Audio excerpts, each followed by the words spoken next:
புது சிருஷ்டியின் குடும்பமும் கடமைகளும். Reprint number 5613, பக்கம் 138. தலைப்பு: தாவீது ராஜாவின் கொள்ளுப்பாட்டி ரூத். உம்முடைய ஜனம் என்னுடைய ஜனம், உம்முடைய தேவன் என்னுடைய தேவன். ரூத் 1 அதிகாரம் 16. பெத்லகேம் என்னும் தாவீதின் ஊரில்தான் கதை ஆரம்பமாகிறது. இங்குதான் நூற்றாண்டுகள் தாண்டி தாவீதின் குமாரனும் தாவீதின் ஆண்டவருமான இயேசு பிறக்கின்றார்.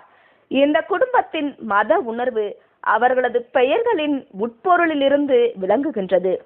புருஷனுடைய பெயரான எலிமெலேக் என்பது என் தேவன் ஓர் ராஜா என்று பொருள்படும். அவனுடைய மனைவியின் பெயரான நகோமி என்பது யெகோவாவிற்கு பிரியமுள்ள என்று பொருள்படும். இவர்களுடைய 2 குமாரர்களின் பெயர்களானது மக்லோன், இளைத்து போகிறது, மற்றும் கிலியோன், இளைத்து போகிறான் ஆகும். எதிரியின் படையெடுப்பு மற்றும் தாங்கள் உழைத்த உழைப்பிற்கான பலனை அடிக்கடி இழந்து நிற்கின்ற நிலையில் கடுமையான வறட்சியை தொடர்ந்து வந்த பஞ்சத்தின் நிமித்தம் மிகவும் சோர்வடைந்ததால் இவர்கள் தங்கள் வீட்டை விட்டு யோர்தானை கடந்து மோவாப் தேசத்திற்கு போய் அங்கு 10 வருஷங்கள் குடியிருந்தார்கள். அங்கு இவர்களுடைய 2 குமாரர்களும் திருமணம் செய்து கொண்டார்கள். 2 குமாரர்களும் மரித்ததால் அவர்களின் மனைவிகள் விதவைகள் ஆனார்கள். எலிமெலேக்கும் மரித்து போனார். தன்னுடைய சொந்த தேசத்திற்கு திரும்பி செல்ல நகோமி முடிவு செய்த போது அவளிடத்தில் ஒன்றும் காணப்படவில்லை. மேலும் இதிலிருந்து வாக்குத்தத்தம் மற்றும் உடன்படிக்கையின் தேசத்தை விட்டு விக்கிரக ஆராதனை செய்பவர்களும் தேவனுடன் எவ்விதத்திலும் உடன்படிக்கையின் உறவு இல்லாதவர்களுமான ஜனங்கள் மத்தியில் வாழ சென்றதில் இந்த குடும்பத்திற்கு எந்த ஓர் ஆதாயமும் இருக்கவில்லை என்று தெரிகிறது. பூமிக்குரிய காரியங்களுக்காக நம்முடைய தேவன் சார்ந்த காரியங்களை தியாகம் செய்வது என்பது ஒருபோதும் நல்ல நடத்தையாய் இருக்காது என்ற ஒரு பாடத்தை இங்கு நாம் ஏற்றுக்கொள்வது பயனுள்ளதாய் இருக்கும்.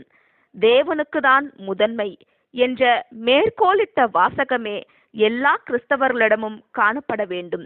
மோவாபியர்கள் லோத்தின் சந்ததியாய் இருப்பதன் மூலம் இஸ்ரேலர்களோடு தொடர்புள்ளவர்களாக காணப்பட்டிருந்தாலும், கிட்டத்தட்ட ஒரே மொழியில் பேசுகிறவர்களாக இருந்தாலும், தேவனுடைய உடன்படிக்கை என்பது ஆபிரகாமின் சந்ததியோடு மாத்திரம் இருப்பதால் மற்ற புறஜாதிகள் போல மோவாபியர்களும் இஸ்ரேலின் காணியாட்சிக்கு அயல் நாட்டாராக, வெளிநாட்டாராக மற்றும் அந்நியர்களாக உள்ளதால் இவர்கள் மத்தியில் ஊழியன் சார்ந்த வேலைகளை செய்யத்தான் இந்த குடும்பம் மோவாப்புக்கு சென்றது என்று சொல்லவும் முடியாது.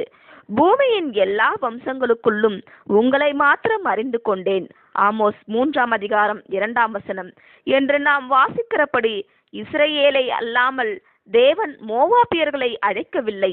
ஆகையால் மோவாபியர்களை மத கொள்கையில் மாற்ற முயற்சிப்பது என்பது கூட சரியானதாய் இருக்காது.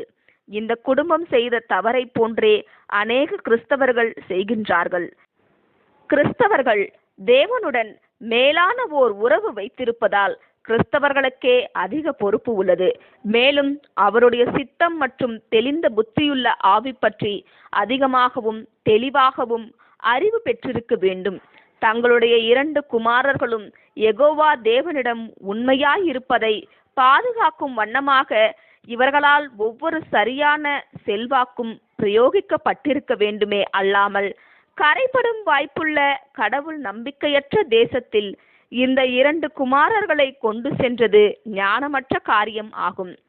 கர்த்தருடைய கை எனக்கு விரோதமாய் இருக்கிறதினால் உங்கள் நிமித்தம் எனக்கு மிகுந்த விசனம் இருக்கிறது.